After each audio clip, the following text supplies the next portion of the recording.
అందరికీ నమస్తే అండి. నా పేరు రాము. మేమైతే యూరోప్ వచ్చాము.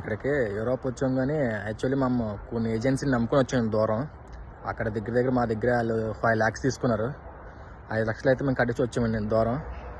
ఇక్కడికి వచ్చిన తర్వాత ఏంటంటున్నారంటే పని అది లేదు, మాకు సంబంధం లేదు, మేము పంపించిన అంతవరకే మీకు అని చెప్పి అంటున్నారు. కానీ వాళ్ళు మాకు చెప్పడం ఏంటంటే మమ్మల్ని పంపించినప్పుడు మీకు పని అది ఇస్తారు, అక్కడ అన్నీ ఇస్తారు, నెలకి మీరు డబ్బులు పంపించుకోవచ్చు ఇంటికి అని చెప్పి అన్నారు. కానీ ఇక్కడికి వచ్చిన చాలా 2 years కాంట్రాక్ట్ అది అన్నారు. కానీ మేము వచ్చిన చాలా ఇబ్బంది పడుతున్నామండి. ఇక్కడ అంతా రేట్లు కూడా చాలా ఎక్కువ. చూడండి, ఇక రోడ్డు మీద వదిలేశారు మమ్మల్ని. ప్రజెంట్ అయితే వాళ్ళు చాలా రోడ్డు మీద వదిలేశారు. 3 ఆర్డర్లు అవుతుంది. ఇప్పటివరకు డబ్బులు అయితే ఉన్నాయి మా దగ్గర, అలాగే తిన్నాము డబ్బులతో. ఇప్పుడు డబ్బులు లేక మా దగ్గర కరెక్ట్గా 20 రూపాయలు ఉంటే చూడండి బ్రెడ్ కొనుక్కున్నానండి. బ్రెడ్ అది 3 రూపాయలు. ఇక వాటర్ బాటిల్ మేము తెచ్చిందే ఉంది. వాటర్ ఎక్కడొక్కడ పెట్టుకోవడం, బ్రెడ్ 2 ముక్కలు తినడం, మళ్ళీ ఎక్కువ తింటే అయిపోద్ది అని చెప్పేసి ఇలా చేస్తున్నామండి. మమ్మల్ని పంపించిన వారు ఎవరో అంటే మన వైజాగ్లోని ఆటో నగర్లో కొన్ని ఇన్స్టిట్యూట్లు ఉన్నాయండి. ఇందులో ఫస్ట్ అయితే విజయదుర్గ, మోహన్, అఖిల్ అండి వాళ్ళ పేర్లు, ఇద్దరు వైఫ్ అండ్ హస్బెండ్స్.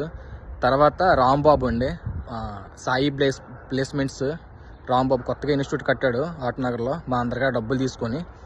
ఆ తర్వాత వినోద్ అండి, వినోద్ ఆయన కేరళ, ఆయన ఒకడండి. చాలా ఇబ్బంది పడుతున్నామండి. కొంచెం ఈ వీడియో వాళ్ళ వరకు వెళ్ళే వరకు షేర్ చేయండి. మేము పోలీస్ కంప్లైంట్ ఇస్తామంటే మమ్మల్ని బెదిరిస్తున్నారన్నమాట. మీ ఫ్యామిలీకి అటాక్లు చేస్తాము అది ఇది అని చెప్పేసి వాళ్ళు.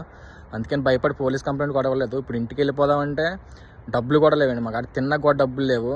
చాలా చలి. ఇక్కడ -5 -6 ఉందండి. ఏదైనా రైల్వే స్టేషన్లోకి వెళ్ళడం, ఏదైనా బస్ స్టాప్లోకి వెళ్ళి పడుకోవడం నైట్ టైం అలా చేస్తున్నాము. ఇంక వాటర్ బ్రెడ్ అండి మాకు. అది అయిపోతే రోడ్డు మీద పడిపోతాం. ఇంకా ఉన్నాయి కూడా కొంచెం షేర్ చేయండి సార్. ఇది వాళ్ళ వరకు వెళ్ళేంత వరకు కొంచెం వాళ్ళ మీద తగిన చర్యలు తీసుకుంటారని కోరుకుంటున్నామండి. ఇది ఉంటామండి.